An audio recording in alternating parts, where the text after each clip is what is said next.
Beryl is a middle-aged swordsman who runs a dojo in the middle of nowhere and lives a peaceful life. One day while he is training, his father turns to him and says he really wishes he had some grandkids to look after. It's been years since Beryl took over as the instructor here, but he still is maidenless as he was before. Beryl says he's been too busy with the family dojo to think about having kids, but his dad still wants him to at least try. He even suggests that Beryl should try raising up one of his female students so he can get married, but for ethical reasons he refuses. This dojo has been in Beryl's family for generations, and he has been diligently working as the instructor here ever since he took over from his father. Once he dreamed of achieving great things, like becoming a famous swordmaster. But while he is definitely a better swordsman than the average person, he doesn't think his skills are worthy of the swordmaster title. With that said, he thinks of himself as a good teacher, since many of his students have gone on to become successful swordsmen after graduating. Once practice is over for the day, Beryl goes home to have dinner with his parents. But his dad is still insisting that he get married already. Beryl's dad tries to get his wife friend to pressure Beryl into finding a wife, but she says these things take time, so there's no need to rush him. However, she is still expecting Beryl to give her a grandbaby. Beryl chokes on his food a little because that's a lot easier said than done, especially since he doesn't even have a girlfriend yet. And it's not like a pretty girl is just going to show up at his door. A few seconds later, there's a knock at the door, and Beryl opens it to find a pretty girl standing there. She greets him as her master, and after taking a closer look at her, Beryl realizes that she's one of his former students, Lucia Citrus. Beryl invites her inside and offers her a cup of tea so they can catch up. Beryl remembers Lucia being a gifted student back when he trained her, but he never could have expected that she would become the commander of the Royal Knight Order. Anyway, Beryl asks her why she came to visit, so Lucia explains that part of her duty as Knight Commander is to train new recruits, so she took it upon herself to recommend Beryl as a special sword instructor. She even got approved as an Imperial Order, so she came to inform Beryl of the good news. Beryl never asked to become an Imperial instructor, so he considers declining the offer, but his dad tells him that people can get executed for disobeying an Imperial order, so he can't just ignore it. Lucia assures Beryl that he won't be killed if he refuses the offer, but he would probably face severe consequences for it, so he had better just go along with it. She already has a carriage waiting to take them to the capital, so they can leave now, and tomorrow she'll give him the details of his new job. Beryl can't believe Lucia expects him to leave right now, but his dad is already on board with the idea, so he wishes Beryl good luck and tells him to find a wife for himself while he's in the capital. In fact, he says Lucia would make a great wife for Beryl, but Beryl tells him to stop saying stuff like that because it's making Lucia uncomfortable. There's way too much of an age gap for him and Lucia to become a couple, but Lucia mumbles under her breath that she wouldn't mind. Anyway, Beryl doesn't want to find out what the severe consequences are, so he agrees to the offer and accompanies Lucia to the capital. While the two of them are sitting in the carriage, Beryl notices that Lucia is still using the sword he gifted to her. This is a sword Beryl gives to all the students that graduate from his dojo, and Lucia has taken special care of hers ever since she got it. Beryl is glad to see that she values his gift so much, but he doesn't think that sword is good enough for a knight commander like herself to use. He says she could find something better at any other blacksmith, but Lucia says this sword is the perfect one for her. Beryl assumes she must be so attached to that sword because as her former master, she still believes that anything she gets from Beryl is superior, but he is just an ordinary swordsman, so he'd never be able to cut it as a special instructor. Just then, Lucia speaks up and says she is so excited that the hillbilly swordmaster is finally coming to the capital. Beryl has no idea who she's talking about because he's not a hillbilly and he's definitely not a swordmaster, but she tells him that he is well known in the world of swordsmanship. He has trained dozens of students who went on to become legendary swordsmen and adventurers, so he's a bit of a living legend, although Lucia isn't happy with the nickname he got. Beryl finds the story interesting, but he's convinced that Lucia is the only one who thinks of him as a swordmaster. Soon they arrive at the royal capital, so Lucia drops Beryl off at an inn so he can rest, and she says she'll come pick him up tomorrow morning. The next day, Lucia takes Beryl to the castle and introduces him to the Knight's Order. She informs all the recruits that Beryl is so strong that even she would be no match for him, so they should feel honored to have such a skilled man as their teacher. However, a couple of the knights don't think Beryl deserves to be in such a high position, and one of them is particularly unhappy about this. A little while later, Beryl is talking with Lucia in the halls, and she's congratulating him for officially becoming a special instructor. She tells him only needs to come in to train the recruits 3 or 4 times a month, so it shouldn't interfere too much with his usual lessons at the dojo. Just then, a girl comes running up to Beryl, and she's so excited to see her master again that she can hardly contain herself. Her name is Karuni, and she was a student at Beryl's dojo 2 years ago. He recalls that her dream was to join the Knight's Order, so he's glad to see that she actually made it happen. Although Karuni is still only a trainee, so she's still got a lot of work to do before she can become a proper knight. With that said, she is happy that she'll get to train under Beryl again, and the same goes for Lucia. Later that day, Beryl returns to his home, but as he opens the door, he finds that yet another one of his students has come to pay him a visit. His name is Randrid, and he came to introduce Beryl to his wife and newborn child. Beryl is happy to see that Randrid is doing well, but his father cuts him off and says Beryl shouldn't bother coming home until he has a wife and kid like Randrid over here. Speaking of Randrid, after graduating from Beryl's dojo, he went on to become a platinum rank adventurer, but now that he has a child, he wants to retire and move back into the village. Platinum rank is pretty hard to achieve, so Beryl is surprised that Randrid is willing to give it up so easily. But that again, being an adventurer is dangerous works, so he probably doesn't want to risk it while he has a child to take care of. While he's here, Randrid promises to do his best to run the dojo, but Beryl has no idea what he's talking about. Beryl's father tells him that since Randrid is decently skilled, he can take over as the dojo's instructor, and that means Beryl won't have to stay here anymore. So his father is kicking him out, even though Beryl owns this house. The next day, Beryl explains the whole situation to Lucia and explains that he needs to find a house here in the city. The inn he slept at yesterday was a little too luxurious for him to stay there permanently, so he wants to find a place that's more affordable, and Lucia is more than happy to help him look. She asks him if he'd like to come and live at her house, but Beryl doesn't think that would be appropriate, so much to Lucia's disappointment, he turns her down. Lucia then asks him if he would like to get some food with her since it's lunchtime, and Beryl is fine with that, so they start heading for a restaurant. However, while they are walking, someone calls Lucia shingles for walking around town with a man and calling him master without a second thought. The girl and Lucia seem to have an unpleasant history together, and the girl thinks it is outrageous that a proud knight commander would be running around with a random man. Beryl has been trying to hide his face so he can avoid conflict, but the girl wants to see his face, so she pulls the map down, and as soon as she recognizes Beryl, she calls him master too. Beryl is confused by this because he has no idea who she is, so she reminds him that her name is Serena, and he once saved her and taught her how to use a sword. It takes a while for Beryl to remember, but he eventually recalls finding an injured girl 20 years ago.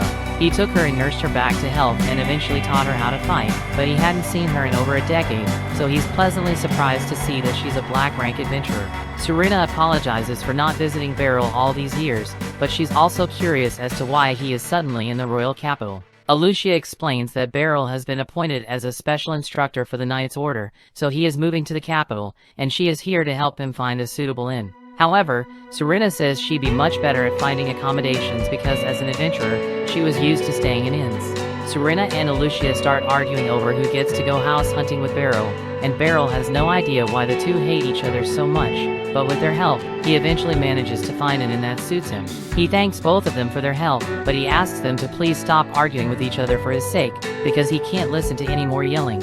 Out of respect for Beryl, the two of them stop arguing with one another and quietly walk home. Beryl watches them from a window, and while he can't say he will enjoy all the excitement of city life, he thinks it's nice that he will have so many of his students around to take care of him.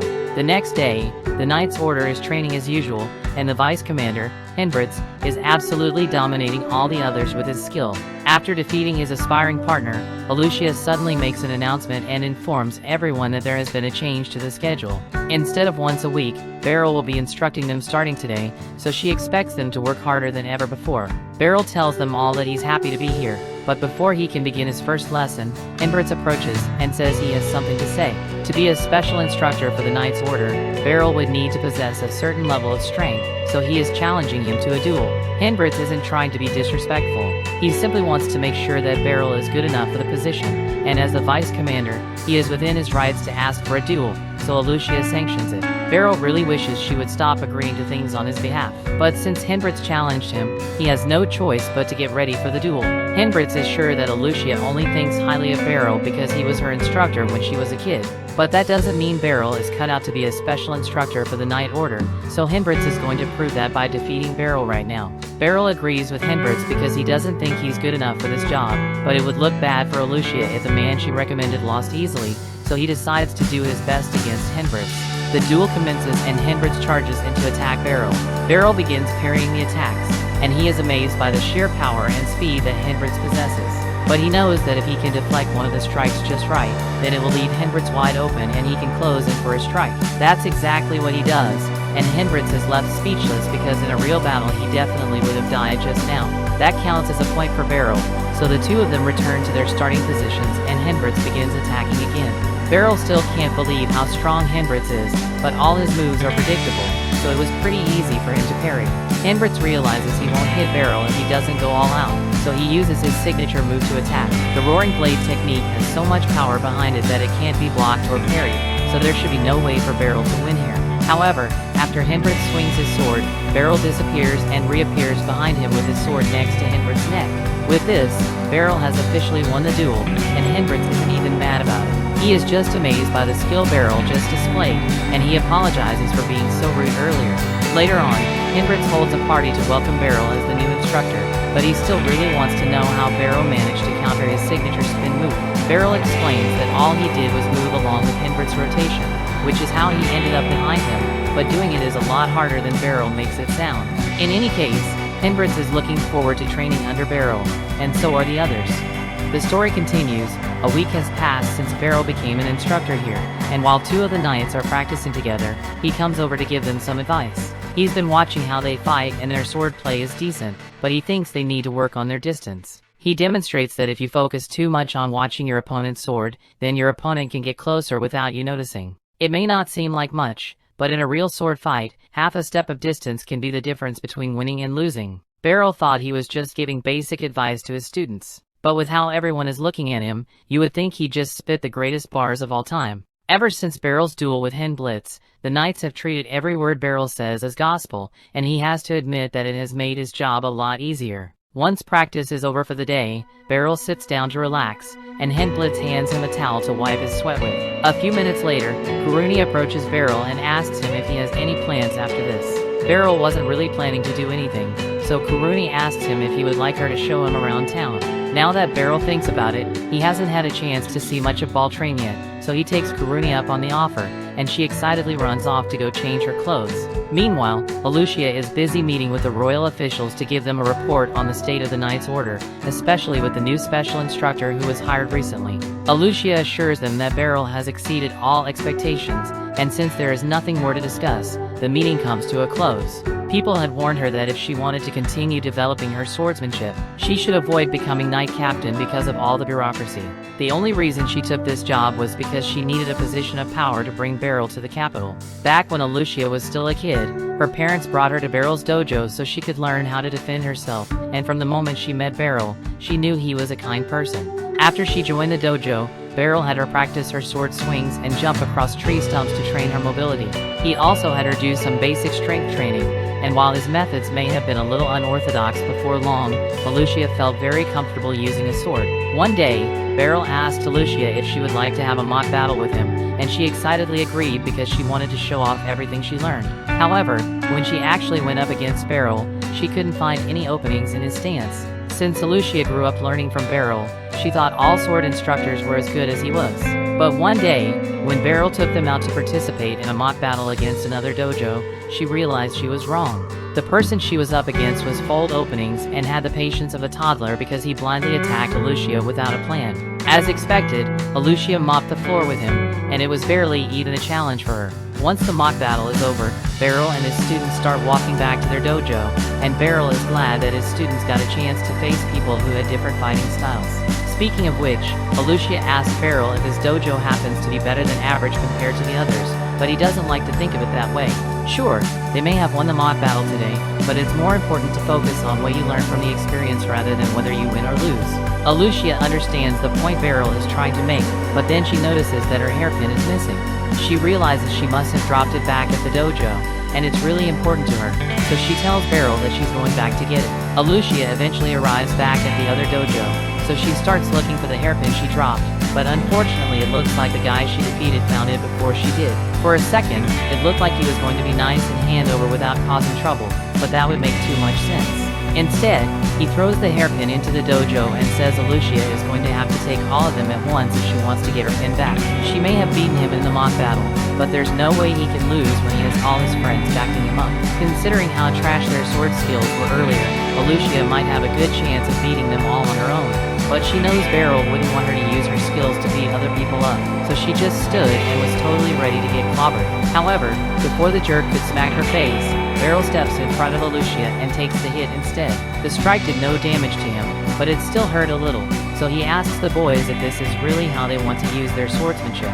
The jerk still doesn't understand that what he is doing is messed up, so he tries to strike Beryl on the head this time. However, Beryl easily ducks down and disarms the jerk in one swift motion. He then goes on to parry a bunch of the jerk's friends, but before things get any worse, the master of this dojo shows up. He heard a commotion and ran over as soon as he could, but he's very disappointed to see his students behaving in such an uncivilized manner. He kneels down to sincerely apologize to Beryl and promises to make sure this never happens again. Beryl and Alicia begin walking home together, and Beryl explains that he got a bad feeling when Alicia went to get her hairpin, so he followed her to make sure she was alright. Alicia feels bad because Beryl got hit because of her, but he tells her the hit wasn't that bad. And besides, she didn't do anything wrong, so she doesn't need to blame herself for what happened. If anything, he thinks this was his fault because as Alicia's teacher, he shouldn't have let her go alone into a potentially dangerous situation.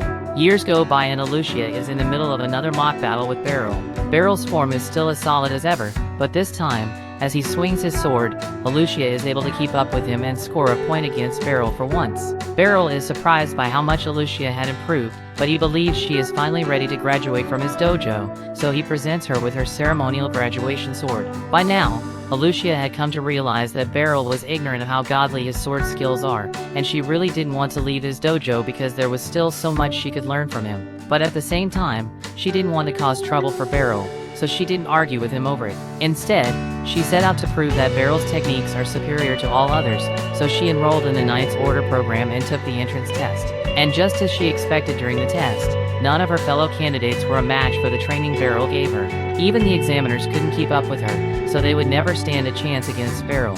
He possesses near-inhuman reaction time and observational skills that far exceed any normal person. So there's no doubt in Alicia's mind that Beryl is the greatest swordsman in the world. However, Beryl isn't aware of his skill, and knowing him, he would happily live out the rest of his days as an unknown swordmaster. But Alicia refused to let her master remain unrecognized. With her skills, she slowly rose through the ranks of the Knight's Order in hopes of gaining the power to support Beryl, and by the time she finally acquired the position of Knight Commander, it had been 10 years since she left Beryl's dojo. And in that time, Beryl became even more amazing than she remembered him to be. She feels a little guilty about appointing him as an instructor without asking first, but it was the only way she could get him to leave the village and gain some recognition. She returns to the training hall and meets with Hindblitz to ask how training with Beryl went. Hindblitz tells her that it was amazing, and that they all learned so much from him today.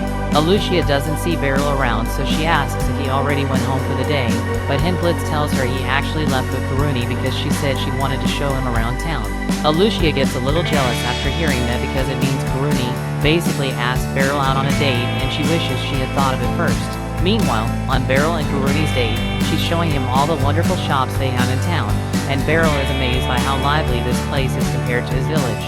Although he wonders why Karuni brought him to the Western District, since all the tourist attractions like the Church Palace are meant to be in the Northern District. Karuni says he is right, but once you've lived in the city for long enough, you see the palace and church all the time, so it gets kind of boring after a while. But Beryl was actually looking forward to seeing it though. While they are still walking through the market, Beryl hears someone call out to him, so he turns and finds this girl walking towards him. She is calling him master, so she must have been one of his students, but he has no idea who she is. She also seems to be good friends with Karuni, but he still can't remember who she is. The girl is disappointed that her master has forgotten about her, so she points to her sword to remind him that she was one of his graduates. Beryl thinks about it for a few more seconds, and he finally remembers where he has seen the girl before. Her name is Ficelle, and she was indeed one of his students. She spent 2 years training alongside Karuni, although she looked a lot different back then. It has been 5 years since Beryl saw her, so she was bound to grown up a lot since then. And she's been doing pretty well for herself in the capital, because she is now the ace of the Magic Corps. Beryl is happy to hear that she is doing well, but he's a bit surprised that she joined the Magic Corps because he doesn't remember teaching her anything about magic. Karuni asks Feis if she's here to do some shopping, so she explains that she came to buy some magic accessories. Beryl has never heard of magic accessories before, so Feist picks one up and explains that it allows anyone to use magic. Although she is capable of using magic without any accessories, Beryl is surprised that Feist can really use magic on her own. Then again, she did say she is part of the magic corps, so it makes sense. Just then, Beryl hears a woman scream because her purse just got snatched. As soon as he sees this, Beryl gets ready to chase the guy down, but before he does anything, Feist tells him he can let her handle this. She then draws her sword and covers it in magic before slashing in the direction of the thief. Her slash releases a burst of magic energy which ties the thief's legs up, and once he hits the ground, Guruni apprehends him. Beryl is impressed by how well the two of them handle the situation, especially Facel's magic, because he has never seen anything like it before. Facel explains that she basically covers the sword in magic whenever she fights, and Beryl's training is really useful when it comes to adapting the magic for combat, so she is thankful. And Beryl is equally thankful that Facel is still using all the techniques he taught her. The next morning, Beryl wakes up early to go for a stroll through the city, but while he is walking, he hears someone calling his name. He turns around and finds a little girl standing there, so he asks her if she's lost. The girl yells at him for treating her like a child because she is the head of the magic corps. But Beryl thinks the girl is just playing a game, so he doesn't believe her. The girl is starting to get frustrated by the fact that Beryl doesn't believe her, so she demonstrates her power by spawning a huge fireball from her finger. Beryl finally believes that she is part of the magic corps, but he is surprised that such a little girl could use magic like that. She tells him to stop calling her a little girl. Her name is Lucy, and she's a full-grown adult. Okay, maybe grown is a bit of a stretch, but she's a lot older than Beryl is, so she will not stand for him treating her as a child. Feist told her all about Beryl and how amazing he is, so she wanted to meet him in person. She is sure that Beryl must be an excellent teacher because Facel's skill with a sword is exceptional. But Beryl says Facel's success is due to her own hard work. All he did was teach her the basics. Beryl has been walking with Lucy to be polite, but she eventually leads him into a wide open area and any gamer can tell where this is going. Lucy is very fond of her magic, so she trains every day to improve as much as possible. However, she doesn't have anyone worthy to practice with, but since Beryl is a legendary Swordmaster, she thinks he will be a good challenge for her. Before Beryl can even respond, she tries to hit him with a blast of fire, but he jumps back to dodge in time. Beryl would have preferred to avoid fighting altogether, but with the way Lucy is staring at him, it doesn't look like she will let him go until he gives her a proper fight, so he draws his sword and gets ready to face her. The story continues. We see Lucy launches a massive fireball at Beryl, so he jumps out of the way and starts darting around to evade her attack. Lucy continues throwing fireballs at him, but Beryl is able to dodge and parry everything she shoots at him, so she decides to switch things up and uses ice magic to create 3 ice balls. She throws the ice balls at Beryl, and despite their size, he is easily able to cut the ice in half with one swing of his sword. After seeing what Beryl can do, Lucy is even more invested in this fight, but Beryl wants to end things as soon as possible, so begins charging towards her. He doesn't want to actually hurt her, so he intends to just use the hilt of his sword to knock her out. But just when he gets within striking distance, Lucy covers herself in flame to force Beryl to back away. He had her worried for a second there, because she knows she would get knocked out instantly if she let Beryl get too close. Beryl is really starting to wish he could use magic too, because it's really hard to fight against it with a sword, but Lucy is just getting started. She summons even more fireballs behind Beryl, so he's forced to start running again. Lucy finds him using how Beryl is just running around without a plan, but this is his first time facing a wizard, so he doesn't exactly have a book of strategies for this. The fireballs eventually stop raining down, but just when Beryl thinks he is safe, Lucy drops a massive ice ball on top of him. He spots it in time and parries it back at Lucy, but she is easily able to destroy it with her fire magic. As a result, there is now a layer of mist obstructing her view, so Beryl tries to take advantage of this opening to attack. But Lucy isn't out of tricks yet, and uses lightning magic to knock him back. Beryl hasn't managed to land a solid attack on Lucy yet, but she hasn't landed a hit on Beryl either, and she's starting to get frustrated by it. She was hoping to end this with basic spells, but since Beryl has held out for so long, she decides to use her trump card. Beryl notices her pause for a moment, so he thinks this might be his chance to attack, but a second later he freezes in his tracks because Lucy just summoned a black hole. He isn't exactly sure what that thing is supposed to do, but he can tell that it'll be bad if he rushes in, so he patiently waits for Lucy to make a move. However, she suddenly gives up and dispels her magic. There's no point in continuing the fight if Beryl can maintain his composure like that in the face of a black hole, so she apologizes for taking things too far and says they can end things here for today. Beryl is just relieved that he doesn't have to fight her anymore because it's really nerve-wracking to go up against someone like Lucy. But out of curiosity, he wants to know what would have happened if she decided to launch her spell, and Lucy explains that in theory, the spell should have shredded Beryl's body to pieces. Granted, she can see why Ficelle looks up to Beryl so much because most people who saw that spell would have passed out from fear immediately, and this is the first time she had come across a swordsman like Beryl who could put up such a good fight. That said, she really is sorry for randomly forcing him into a duel, so she tells him to come to the Magic Institution later, and she'll personally make up for all the trouble she caused. Late that day, Beryl heads to the training hall as usual to instruct the students, and while he is on his break, he happens to run to Ficelle in the hallway.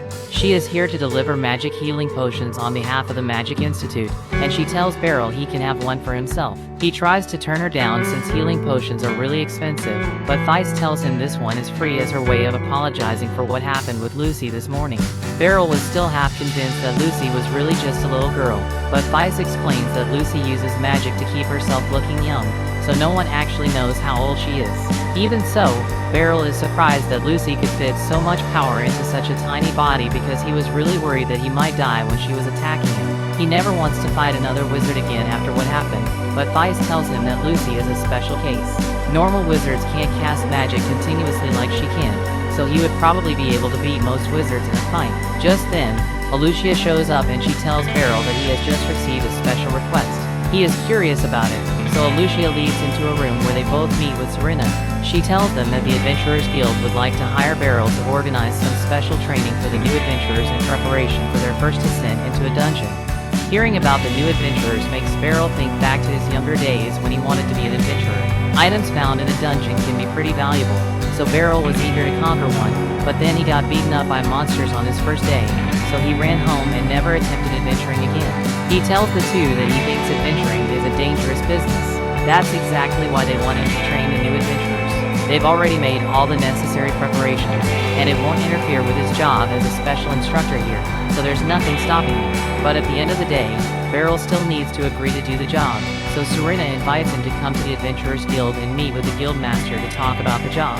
The Adventurers Guild is nearby, so Serena takes Beryl there immediately, and once they arrive, they enter the Guildmaster's office. However, to Beryl's surprise, he finds Lucy sitting on the couch waiting for him. She heard about the job the Adventurers Guild offered him, and since she is good friends with the Guildmaster, she rushed over so she could meet Beryl again. The Guildmaster, Nidus, then introduces himself, and with everything he has heard about Beryl from both Serena and Lucy, he has no doubt that picking him was the right decision.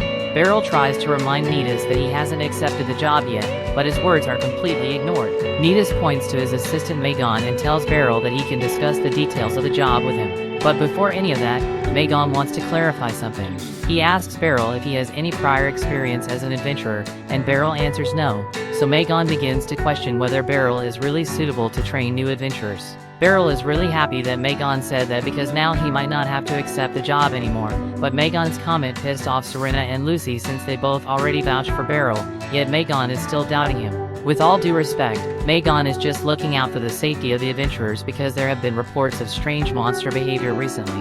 Nidus understands the point that Megan is trying to make, so he asks what Beryl would need to do to earn his approval. Megan says that if Beryl can win a duel against the black-ranked Serena, that he will prove himself to be a qualified teacher. That seems simple enough, and since Serena is on board with the idea, much to Beryl's dismay, Nidus says he will organize the duel right away. Before long, Beryl and Serena are both on the training grounds, and a huge crowd has already gathered around them. They are all eager to see who the legendary Serena is going to be fighting, and Serena is equally excited to get to fight her master again. Back when Serena was a little girl, she and her parents were on a trading caravan, but midway through the journey, they were attacked by a beast that tore the carriage to shreds. In a desperate effort to save their daughter, Serena's parents threw her off the nearby cliff, so she was the only one to survive the incident that day. And when she finally woke up, she found Beryl standing over her. He took her back to his house to treat her wounds, and once she was feeling a little better, he started asking her a few questions. He got her to tell him that her name was Serena, but when he asked about her parents, she started having a panic attack, so Beryl told her to just rest up some more until she felt better. Since Serena has nowhere else to go, Beryl asked his parents if they would be willing to let her live here, at least until they can find a new home for her, and his parents agreed. So from that day on, Serena was practically part of the family. At first she was hesitant to open up to them, but then one morning she happened to see Beryl training with his sword. Beryl could tell that she was intrigued, so he asked her if she wanted to join him. Serena then began training with Beryl every chance she could get, and as he taught her the basics of swordsmanship, the two of them bonded a lot. As a result, Serena became more outgoing, and one morning, as Beryl was getting ready to be in classes at his dojo, he saw Serena waiting outside with her sword in hand, so he invited her to join in. Serena took her sword training very seriously, and she would have loved to stay with Beryl's family forever, but eventually a family came along who were willing to adopt her, so Beryl and his parents encouraged her to go with them because that's what they thought was best for her. Serena really didn't want to leave, but at the same time she didn't want to cause trouble for Beryl, so she thanked him for everything he had done for her and then went their separate ways. A few years after that, Serena had already become a gold-rank adventurer and she was out on an escort mission when the caravan was suddenly attacked by a group of bandits. The leader of the bandits was known to be a dangerously skilled swordsman, so her teammate warned her to be careful. But before he knew it, Serena had already jumped into the air to attack the bandits, and before long they were all unconscious on the ground. There are two main reasons that Serena chose to become an adventurer. One, because she wants to prevent as many tragedies as possible, so no one has to go through what she did. And secondly, she wants to put all the skills that Beryl taught her to good use. So now that she has the chance to face Beryl again after 20 years, she plans to show him just how much she has improved since he last saw her. Beryl isn't exactly thrilled about this duel, but he can see how excited Serena is, so as her master, it is his duty to give her a good fight. As the duel begins, Serena charges forward and starts attacking Beryl with a relentless barrage of sword strikes. She's incredibly fast, but Beryl is still able to keep up with her attacks, so she can't land a single hit. Serena is overjoyed by how this fight is turning out because it has been so long since she was able to fight someone at full strength without needing to worry about hurting them. And Beryl is pleased to see that Serena has grown so much in strength since the last time he saw her. He can tell that she has been diligently training non-stop to get to her current skill level, but she still isn't perfect yet because he has identified a flaw in her combat style. Her attacks with her left hand are a little stiff, so Beryl is able to stick his sword through the handle of hers and disarm her. Serena tries to counter him with her other sword, but in the process, Beryl sweeps her leg and points his sword to her neck while she's on the ground. With this, Beryl has officially won the duel, so the others come down to congratulate him on his victory, and Megan sincerely apologizes for doubting Beryl's skill. Beryl tells him there's no need to apologize since it's normal to be skeptical of a teacher whom you have never seen before, but now that he is satisfied with Beryl's skill, there's nothing stopping Beryl from becoming a special instructor here. The next day, Beryl meets with the adventurer's students in front of the dungeon, and their names are Porta, Nidri, and Sarlacats. As they step into the dungeon, Sarlacat's magic watch warns him that there are 6 monsters up ahead, so everyone gets ready for battle. Beryl and Serena are just here to make sure nothing bad happens, so they sit back and let the kids handle the fighting, and when they clash with the first set of goblins, they are able to defeat them in record time. The group continues to move forward, and before long they have finished exploring the dungeon without any major incidents occurring, so they all head back to the entrance. Once they return to town, the training will be complete, but Beryl finds it strange that there weren't many monsters in the dungeon. Just then, as Porta is about to leave the dungeon, Sarlacat's magic watch detects something so powerful that it shatters, and Beryl yells out for Porta to stop, but it was already too late. Lil Bro got snatched. Porta is still alive, but he is badly wounded and needs immediate medical attention. However, Beryl and Serena won't be able to help him until they've taken down the monster, and that's not going to be an easy task. This monster is a specially designated target called a Xenograble, and it is so strong that even the best adventurers would stand no chance, but the two of them have no choice but to fight it. That brings the episode to an end. Thanks for watching. Want next part? Subscribe the channel and turn on notification bell.